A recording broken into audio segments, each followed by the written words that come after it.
China को भी या पाकिस्तान को भी ये बात हजम नहीं हो रही थी। बांग्लादेश की इकोनॉमी जिस तरीके से ग्रो कर रही थी, भारत के और बांग्लादेश के संबंध लगातार और मजबूती के साथ आगे बढ़ रहे थे, बांग्लादेश लगातार डेवलप कर रहा था, इसीलिए इस पूरे प्लान को जो एग्जीक्यूट कहीं ना कहीं किया गया है।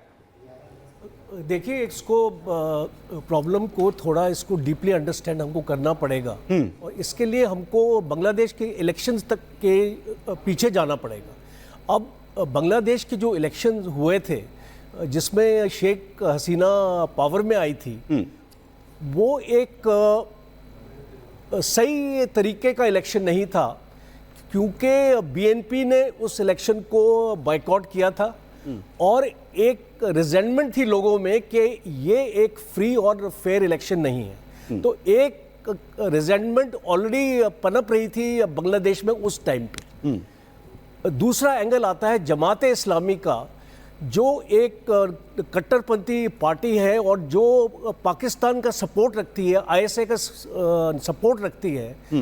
ये कट्टरपंथी पार्टी को प्रॉप अप किया जा रहा था। इसका जो स्टूडेंट विंग है उसको इस एजिटेशन में इसको इंट्रोड्यूस किया गया और इस स्टूडेंट विंग ने बीएनपी के स्टूडेंट विंग के साथ मिलके ये कोई कोटा की लड़ाई नहीं थी क्योंकि वो लड़ाई तो ऑलरेडी ख़त्म हो चुकी थी सुप्रीम कोर्ट के फैसले के बाद जो 21 जून को आया था। बट प्रॉब्लम ये थी कि 5 जून को जब हाई कोर्ट का उस रीइंस्टेटमेंट ऑर्डर आ गया था, दंगे स्टार्ट हुए थे 5 जून के बाद और 5 और 21 जून के बीच में 140 मौतें हो चुकी थी और जिस तरीके से क्राउड को हैंडल किया गया था, उसको फायरिंग की गई थी, वो एक आक्रोश था लोगों में कि इतने सारे लोगों को क्यों मारा गया और उसकी वजह क्या है और उसकी इंक्वायरी होनी चाहिए। एक इंक्वायरी कमीशन की मांग हो रही थी। तो ये मैं एक्चुअली समझता हूँ कि शेख हसीना ने इस एजिटेशन को सही तरीके से हैंडल नहीं किया क्योंकि इतनी इसको मौतें हुई हैं। उसके बाद वो एक डायलॉग की मांग कर रही थी। 1 अगस्त को वो लोगों के एक पब्लिक एड्रेस किया और उसको बोला कि इसको मैं आपसे नेगोशिएशन करना चाहता हूँ। लोगों ने बोला it will be disobedience movement now, हम आपसे बात नहीं करना चाहते। तो इतना आक्रोश था लोगों में, इतना गुस्सा था लोगों में। इसलिए आपने देखा कि विजुअल्स आपके जो खुद के विजुअल्स हैं आपकी टीवी में कि इतने लाखों लोग सड़कों पे आ गए थे। और एक लास्ट पॉइंट है, जो हम फॉरेन इंटरफेरेंस की बात करते हैं, CIA और चाइना और ISI तीनों का बहुत बड़ा एक्चुअली हाथ है इस बिल्कुल। और इस सबके बीच देखिए आशंका यही जताई जा रही है कि ये बड़ी साजिश है। लेकिन देखिए, ये लाखों प्रदर्शनकारी जो सड़कों पर उतरे हुए हैं, SP सिन्हा साहब आपके पास आते हुए, लेकिन जो प्रदर्शन आरक्षण की मांग पर उठा था अब हिंदुओं पर आ गया है। हिंदुओं को आखिर क्यों टारगेट किया जा रहा है? प्रदर्शन तो आपने आरक्षण की मांग पर शुरू किया था। ये साबित करता है कि इसमें पाकिस्तान ISI का हाथ है। जमाते इस्लामी बांग्लादेश में एक बैंड ऑर्गेनाइजेशन है। जमाते इस्लामी का स्टूडेंट विंग, उसको छात्र शिविर बोलते हैं। ये जितने जो मुस्लिम नेता वहाँ हैं, ये सब छात्र शिविर के सदस्य हैं और छात्र शिविर और जमाते इस्लामी पाकिस्तान का स्टूज है, वो उसका चमचा है। तो आप कनेक्शन समझिए। ये जो जियो स्टैटिक, 1.5-2 मिनट का टाइम और दीजिएगा। जियो स्टैटिक आप खेल समझिए, खेल क्या सर आपके मांगला एयरपोर्ट, जब से मांगला पोर्ट का संधि हुआ है बांग्लादेश और हिंदुस्तान के बीच में। दत्ता साहब माफी चाहेंगे, आपकी ऑडियो में थोड़ी दिक्कत आ रही है, हम उसको जो है करेक्ट कराते हैं। शिखा, बिल्कुल सर, आपके ऑडियो में दिक्कत आ रही है, इसलिए कलर शैलेंद्र सर मैं आपके पास आना चाहूंगी। सेम सवाल है मेरा कि शुरू हुआ था आरक्षण को लेकर, लेकिन अब हिंदुओं पर आकर ये टिक गया है, हिंदू मंदिर तोड़े जा रहे हैं। दूसरी चीज कि तख्ता पलट हो चुका है, उसके बावजूद भी हिंसा हो रही है। चीफ जस्टिस का घर जिसको आके हवाले कर दिया गया, जो पूर्व कप्तान है, उनके घर में भी तोड़फोड़ हुई है। देखिए, सबसे बड़ी बात है, अगर ये रिजर्वेशन से रिलेटेड था तो रिजर्वेशन के ऊपर रुक जाना चाहिए था। ये ट्रिगर हुआ है। मैं इसीलिए इसको सिस्टमैटिक प्लान्ड तरीके से बता रहा हूं कि ये पाकिस्तान ने, चाइना ने और USA ने, देखिए इस पूरे के पूरे इवेंट्स के अंदर फायदा किसका है? सबसे बड़ी बात। और घाटा किसका है? घाटा सिर्फ 2 लोगों का है, बांग्लादेश का और इंडिया का। इंडिया का घाटा क्या है कि अब आप देखेंगे कि रिफ्यूजी प्रॉब्लम आ जाएगी, हिंदूज के ऊपर अटैक हो जाएंगे, 2 लीडर ऑलरेडी हिंदूज मारे गए हैं, 4 टेम्पल्स के ऊपर अटैक किया गया है, काली का जो गॉडेस काली का जो रूप है वो बिल्कुल एक ऑपोजिट डायरेक्शन में चला दिया गया है, as if it's a demon Kali.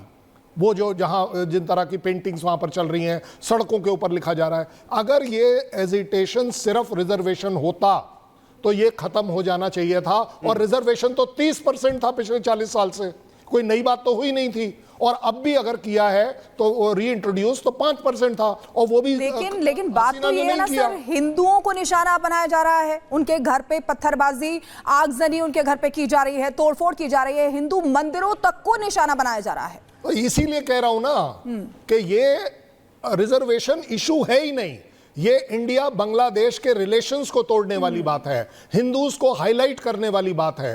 Hindus अपने आप में वहां पर सेफ अब तक अगर थे, बताइए 40 साल में कितनी बार अटैक हुआ।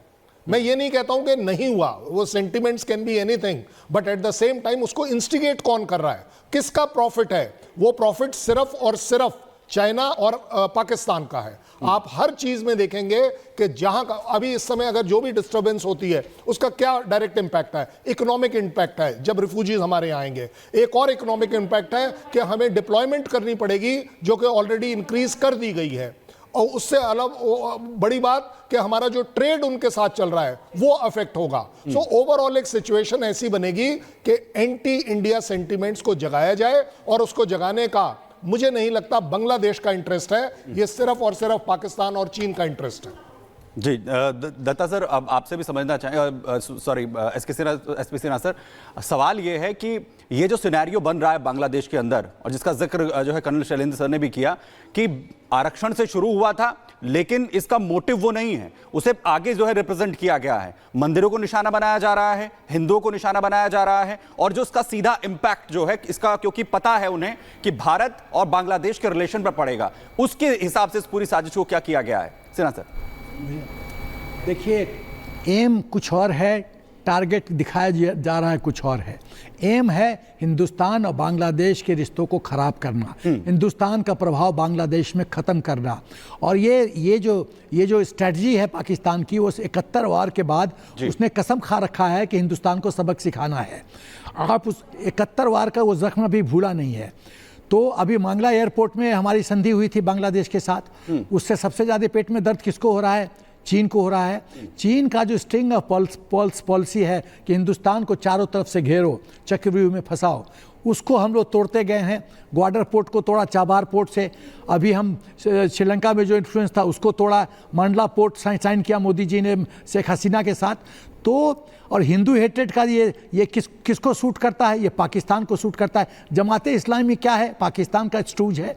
तो आप ये जो ग्रैंड स्ट्रैटेजी है ना, उसका मुख्य उद्देश्य है हिंदुस्तान के प्रभाव को, हिंदुस्तान की बांग्लादेश की देश की जो दोस्ती है उसको ख़त्म करो और उसको चीन के प्रभाव में वापस लाओ। यदि मांगला पोर्ट का डील कैंसिल हो जाता है तो इसको किसको फ़ायदा होगा? चीन को फ़ायदा होगा। तो ये ग्रेटर ग्रैंड स्ट्रेटजी समझिए।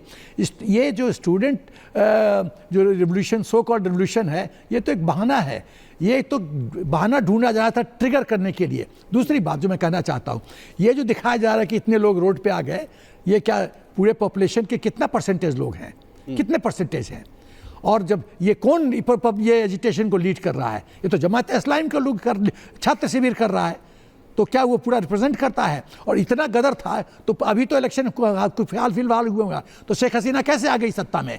तो इसका मतलब पूरा इलेक्शन रिग्ड हुआ है, पूरा डेमोक्रेटिक प्रोसेस बकवास है। देखिए, आपको जो दिखता है उसके पीछे, जो पर्दा के पीछे जो खेल है, वो समझने की जरूरत है। और खेल है हिंदुस्तान को कमज़ोर करो। हमारे बढ़ते हुए रिश्ते श्रीलंका में, बांग्लादेश में, ये इसका पेट के दर्द का सबब है चाइना और पाकिस्तान के लिए। और वही नहीं, पाकिस्तान को ये भी लगता है कि बांग्लादेश हमसे जन्म लिया है, और आज आर्थिक स्थिति उसकी क्या है? तो आर्थिक यानी कि कहीं ना कहीं खींच समझ में आ रही है सबके बीच। बहुत बहुत शुक्रिया, आप सभी हमारे साथ बने रहिए क्योंकि चर्चा लगातार जारी रहेगी और ये समझने की कोशिश करेंगे कि आखिर सुलगते बांग्लादेश के पीछे कौन से साजिश है और किसका हाथ है। यहाँ पर रुक रहे एक छोटे से ब्रेक के लिए, ब्रेक के बाद जल्द